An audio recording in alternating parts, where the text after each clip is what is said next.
Hi everyone, and welcome to today's video. In today's video, I'm going to talk about the summary of chapter 3 of the book The Lean Startup.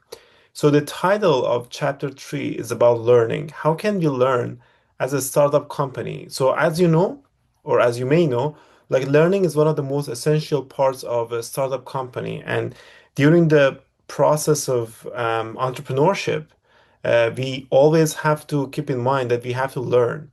And how can we learn basically? So in one of the first parts of chapter 3, he talks about validated learning. So what is validated learning in entrepreneurship? It is basically about learning about the needs, the real needs of today's business and future today's business prospects and future prospects. So what do they actually need and what are they going to need in the future? So that's a very important question to understand what the actual needs of the customers are.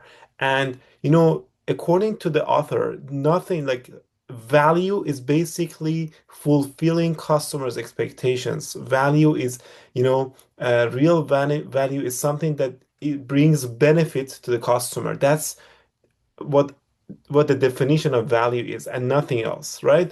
So, and then he talks about his experience about how he started a company, IMVU company or instant messaging virtual universe company that he started, and they gave themselves like a 6 months or 180 days time as a deadline to finish the project, and they started coding. And they were working day in and day out, working very, very hard, and the deadline was over, and then they were trying to release the product to the market. After 6 months they released the product, and nobody downloaded the app, and nobody was willing to use that service basically. And after like 6 months, obviously like that was a huge failure, and they were really burned out. And after they realized, okay, nobody is willing to download our app and it's not needed, so it was a very upsetting situation. And then they started to basically learn more about their target audience, and they were trying to invite some people to their own office and trying to ask them to actually make their own avatar and get feedback from them.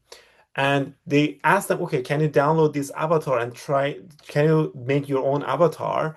And then people in the beginning were finding it very cool product. And then they were asked to, okay, download an add-on messaging system to the product. And then it was sounding like so weird to them. And afterwards, they were also asked to invite their own friends, their family members, or whoever they know, to invite them to actually start messaging and sending each other some messages, right? And then they were not willing to do that, and they were not willing to invite their own friends because they felt like it's gonna damage their reputation. And when nobody is using this system and this avatar or instant messaging system, so why should they invite others to do that? Because none of their friends, none of their family members or their relatives was using such service and such product, and they found it so weird to invite some people for no reason for a product that they themselves didn't find so cool after some time, right? And then it was another upsetting situations, and then they started to realize, okay, uh, we are learning more. So how did they started to learn more and more? By obviously experimentation.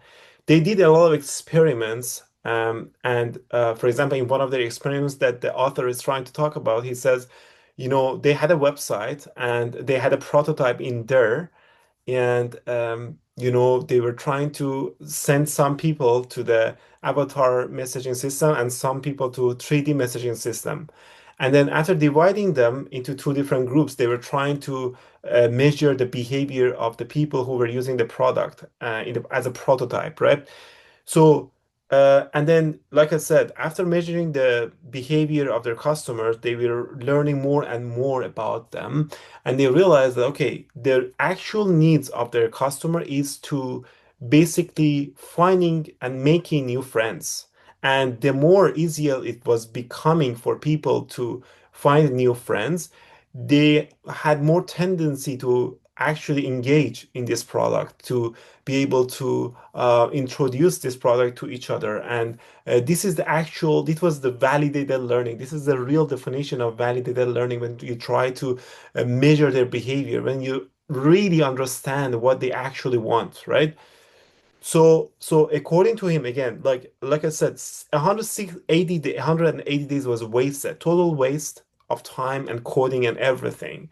So then the author is talking about so how can we learn faster? How can we really learn faster in terms of a startup company? So the way that companies can learn faster and expedite the process of learning is by actually coming up with a prototype and uploading it on their website. For example, as a tech company, let's say you have a tech company and you want to test your idea. You want to do some experimentations to see whether your idea is going to be working out or not, right?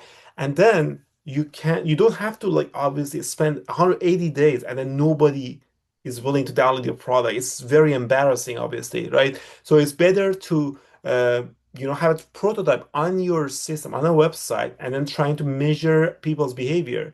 That's the best way to expedite the process of learning instead of, burning yourself out and at the end of the day, nobody is willing to pay for your product or buy it or even download it, right?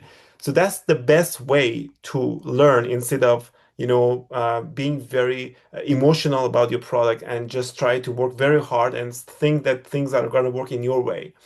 And another thing that was very cool about this chapter three was, companies don't have to give up on their visions or they don't have to give up on customers' needs because and also keep in mind that customers sometimes or many times they don't even know what going to need in the future.